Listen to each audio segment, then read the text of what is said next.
ये रहे आप और मैं हूँ दिव्या और आप सभी का स्वागत है मेरे channel the salaried girls life पे। Welcome back to my YouTube channel. So क्योंकि BTS का है 10th एनिवर्सरी, सो मैं सोच रही थी अब मैं साउथ कोरिया तो इतनी जल्दी नहीं जा सकती, तो फिर इंडिया में ही कोरिया की वाइब लेने में कहाँ जाऊँ। तो मैंने सोचा why not to go Tibetan market, जहाँ पे कोरियन रेस्टोरेंट्स हैं, कोरियन खाने हैं और BTS की ढेर सारी फोटो और पिक्चर्स है, और वहाँ पे जाके आपको पूरी वाइब आती है हमारे BTS की। बाहर आ तो गई हूँ बट यहाँ पे इतनी ज़्यादा गर्मी है कि मेरी हालत ख़राब हो रही है। मुझे मन कर रहा है कि मैं यहीं से घर लौट जाऊँ, बट ठीक है चलो BTS देख करते हैं। घर तो नहीं लौट सकते, डेफिनेटली जाएंगे और फिर देख के आएंगे बहुत सारी चीज़ें। और इस बार मैं कोशिश करूँगी कि मैं थोड़ी ब्लॉग ढंग से बनाऊँ। मुझे एडिटिंग ज़्यादा मेहनत नहीं लगे क्योंकि मैं ब्लॉग इतनी ख़राब करती हूँ कि मुझे एडिटिंग में इतनी मेहनत लगती है कि मैं फिर वो वीडियो एडिट ही नहीं करके छोड़ देती। तो इस बार मैं अच्छे से ब्लॉगिंग करूँगी। चलो देखते हैं, वेट करते हैं कोई कुत्ता मिल जाए। ये जो अभी मेट्रो गई ना, ये मेरी मेट्रो थी जिसमें मैं बैठने वाली थी, बट मैं नहीं बैठ पाई क्योंकि मैं पानी पी रही थी तो मेट्रो चली गई। अब मुझे दोबारा वेट करना पड़ेगा दूसरे मेट्रो आने का। उसके बाद मजनू के टीला के नियरेस्ट मेट्रो स्टेशन जो है विधानसभा, वहाँ जाएंगे, फिर वहाँ से मजनू का टीला जाएंगे। बाय द वे मैंने आपको अपना गेटअप नहीं दिखाया, और एक और अच्छी बात है कि मुझे मेट्रो स्टेशन पे कभी भी ऐसे शूट करने का टाइम नहीं मिलता क्योंकि बहुत भीड़ होती है। तो अभी सभी लोग तुरंत मेट्रो गई है, ये पूरा मेट्रो स्टेशन खाली है, हाँ मैं यहाँ पे शूट कर सकती हूँ। तो अब मैं आपको अपने रास्ते का गेटअप दिखाती हूँ। मैंने अपने ड्रेस के ऊपर एक शर्ट डाल लिया, ये रही मेरी फ्रॉक और नीचे मेरी जूतियाँ, and this is the purse जो मैंने जयपुर से लिया था। तो यही मेरे रास्ते का गेटअप होता है, to attract the least attention और कंफर्टेबली जगह पहुँच जाओ, उसके बाद खुल के घूम लो उस जगह को। सभी वेट करते दूसरी मेट्रो आने का, एंड तब तक के लिए गाना सुनते हैं।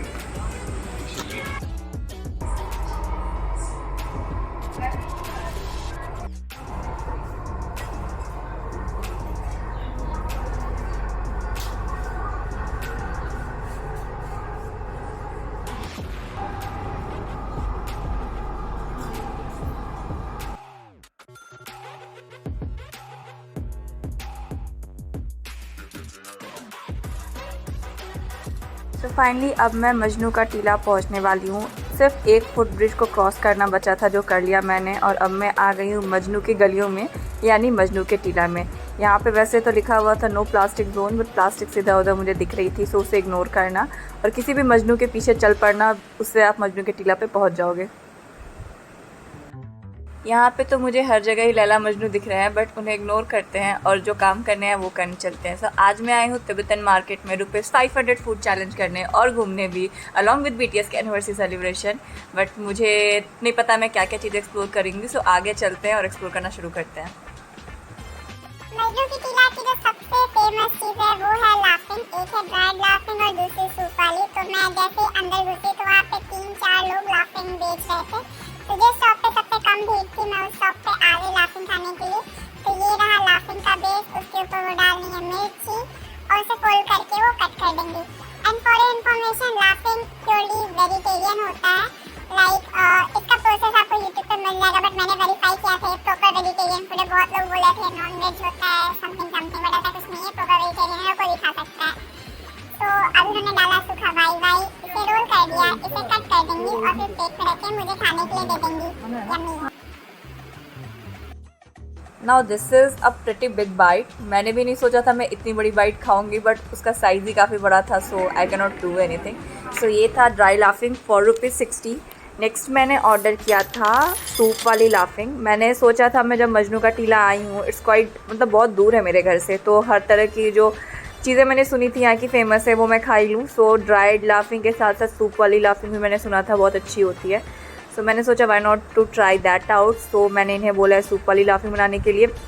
इसके लिए भी उन्होंने वो सेम रोटी जैसी जो चीज़ ली थी उसका नूडल्स बना दिया, एंड उसका ये एक सूप तैयार करी है जिसमें कोई कुकिंग नहीं है, 2-3 तरह के सिरप्स बस वो डालना है, and then they will hand it over to me. And हाँ, इसके ऊपर से शायद ड्राइड वाई भी जाएगी। सो सूप वाली भी जो लाफिंग है वो ₹60 की ही है। सो इट्स गुड, मतलब जब भी मजनू का टीला हो एक बार लाइक ड्राइड लाफिंग और सूप वाली लाफिंग खा सकते हो। बट एक डिस्क्लेमर है यार, बहुत ज़्यादा होता है ये, मतलब साइज़ का जो पूरा प्लेट है बहुत हैवी होता है, मतलब आप एक लाफिंग खाने के बाद ही आपका पेट पूरा भर जाएगा। सो इट्स गुड कि अगर आपके साथ फ्रेंड्स आए तो आप शेयर करके खा लोगे, बट मैं अकेले ही गई थी। मेरे लिए बहुत डिफिकल्ट था ये खाना। मुझे पता है मैं मजनू का टीला से कैसे आई थी, बट मुझे फूड ट्राई आउट करना था, बर्बाद भी नहीं करना था, तो मैंने तो सारा खा लिया because I am a big foodie. So let's try out this laphing and yeah it was also nice. The soup was pretty good, मतलब वो काफ़ी अच्छा था, थोड़ा तीखा भी था बट अच्छा था।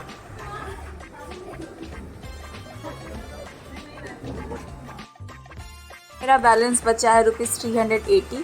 तो अब चलते हैं और कोरियन खाने और BTS की खोज में आगे, और देखते हैं हमें BTS मिलता है या कोरियन खाना। कुछ भी मिल जाए मैं खुश हो जाऊंगी।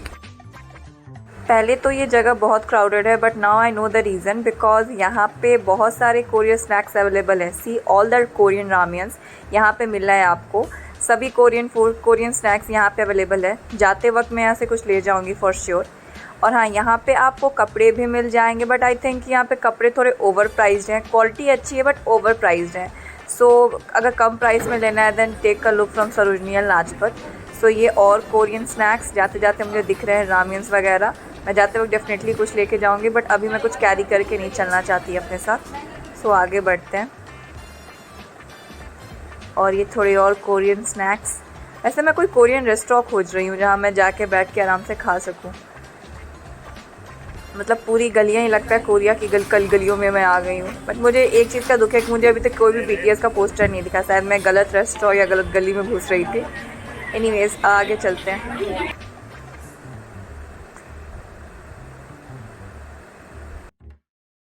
मैं ट्रैवल करते करते मेरा गला बहुत सूख गया है, तो मैं अभी एक स्ट्रॉबेरी शेक ले रही हूँ। उसके बाद फिर चलते हैं कोरियन रेस्टोरेंट के अंदर।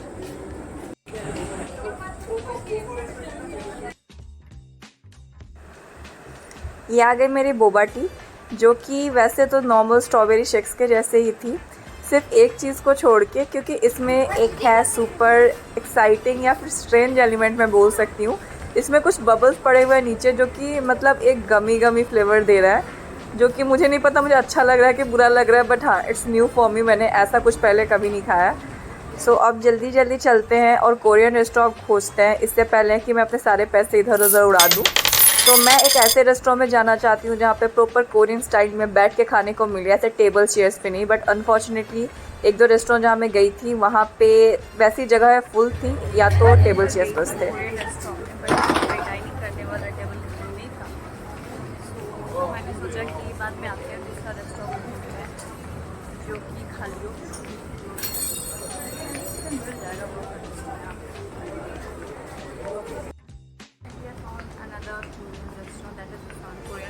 पहला बोलो तो खुद था, और वो बैठ के खाने वाली जगह का ग्लू वापस के लिए यहाँ पे देखते हैं।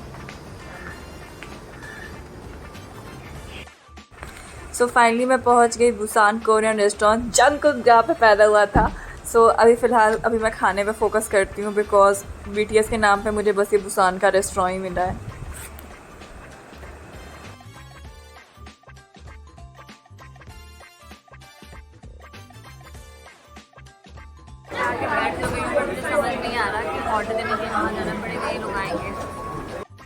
फाइनली आप चाहो तो वेटर आपके पास आएगा और आपको मेन्यू कार्ड दे के जाएगा। एक दिक्कत जो कोरियन फूड में होती है वेजिटेरियंस के लिए, क्योंकि कोरियन में मैक्सिमम खाना ही नॉन वेजिटेरियन होता है। वेजिटेरियन ऑप्शंस बहुत ही लिमिटेड होते हैं। दो होते हैं, जैसे ये किम्बाप है, तंबोकी है, रामियन है, बट नॉन वेजिटेरियंस के लिए तो बहुत सारे ऑप्शंस होते हैं, क्योंकि कोरिया सी के पास है तो सी फूड ज़्यादा वो लोग खाते हैं। बट एनीवेज जो हमारे पास ऑप्शन है उसी में से खाएंगे। So I decided to order kimbap. Thinking कि मैं एक किम्बाप मंगा लूँ और कोक मंगा लूँ, और बाकी देखिए तो समझ नहीं आ रही।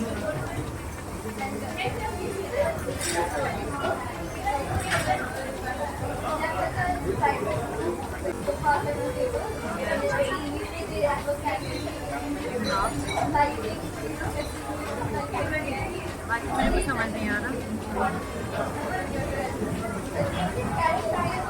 मुझे तंबोकी खानी थी बट मेरा पेट भरा हुआ है, और यहाँ से चिकन तंबोकी मुझे दिख रही है, वेज तंबोकी मुझे नहीं दिख रही है।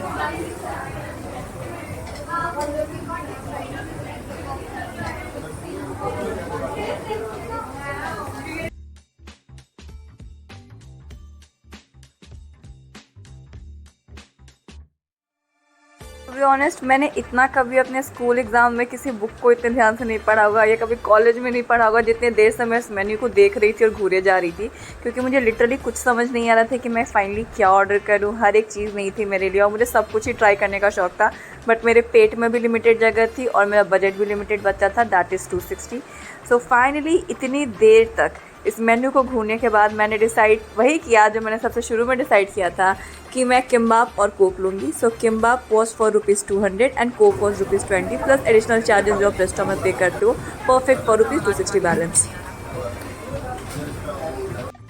बुसान रेस्टोरेंट को छोड़ के यहाँ पे बहुत सारे और भी कोरियन रेस्टोरेंट थे जो कि बहुत ही क्राउडेड और भरे हुए थे, बट मेनली मैं ऐसी जगह खाना चाहती थी जहाँ पे मैं ऐसे लाइव कुकिंग कर सकूँ और रूम अलग हो जहाँ मुझे पब्लिक में नहीं बैठना पड़े। बट क्योंकि मैं अकेले गई थी और वो सभी room like group of friends के साथ आपको मिल जाते हैं जहाँ आपका अपना क्लोज कंपार्टमेंट रहता है और आप बैठ के खा सकते हो।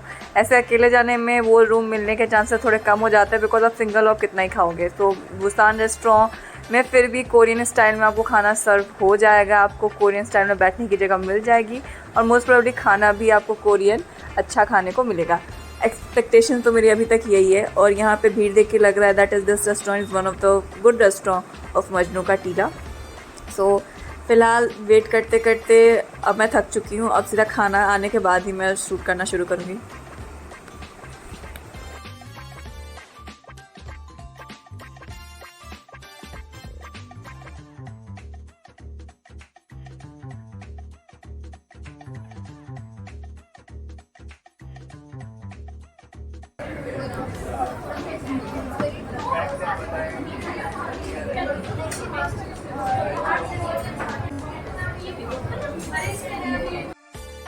और फाइनली खाना शुरू करते हैं। सो यहाँ पे मैंने उठाया किम्बाप, डिप किया से सोया सॉस में एंड देन ये जाएगा सीधा मेरे मुंह के अंदर। पानी पूरी खाते खाते एक चीज़ तो है कि मेरे बाइट का साइज़ बहुत ज़्यादा बड़ा हो गया है, अब मैं बहुत बड़े बड़े फूड पीसेस को एक बार में खा जाती हूँ। खैर बकवास बंद करते हैं और किमची ट्राई करते हैं। So overall it was nice, मतलब जैसे इंडियन टेस्ट पैलेस के हिसाब से हम हमेशा मसालेदार तड़क भड़क खाना खाते हैं, Korean food is quite different from that. It is quite plain, simple and filling, मतलब अच्छा है, it's good to try, must have. But हाँ, एज एन इंडियन तो टेस्ट पैलेस का तो डिफरेंस आते ही हैं, but the food was good and nice. So अब जल्दी जल्दी हम अपना किम्बाप फिनिश करते हैं और घर जाने की तैयारी करते हैं बिकॉज शाम होने से पहले मुझे घर भी पहुंचना होता है। फ़िलहाल मैंने खाया ये मूली का अचार, जो कि मुझे थोड़ा टाइम लगा था ये समझने में कि ये मूली का है बिकॉज मुझे जनरली मूली का अचार पसंद नहीं है, मैंने कभी खाया नहीं था, बट टेस्ट से तब को पता चल ही जाता है कि किसका अचार है। And also this was the first time मैंने was trying to eat anything from the like chopstick से। इससे पहले मैं हमेशा फोर्क यूज़ करती थी। सो अब जल्दी जल्दी किम्बाप को खा पी के ख़त्म करते और चलते हैं। और इस कोक के बाद मैंने, क्योंकि मेरे पास थोड़ा बजट बचा था, ओवरऑल कॉस्ट 220 हुआ था, तो मैंने 20 का एक और कोक मंगाया था 240 का, और बाकी ₹20 सर्विस चार्ज में चले गए थे और कुछ पैसे बचे थे। सो 500 में मेरा मजनू के टीला का विज़िट फाइनली ख़त्म हो गया था। सो 500 से ज़्यादा नहीं लगा एंड एक इंसान के लिए अगर आप सिर्फ खाने आ रहे हो मजनू का टीला में, सो 500 इज़ मोर देन इनफ। उससे कम में आप शायद इनसफिशिएंट खा के जाओगे, उससे ज़्यादा में आप जब ओवर स्टफ़ करके खा के जाओगे।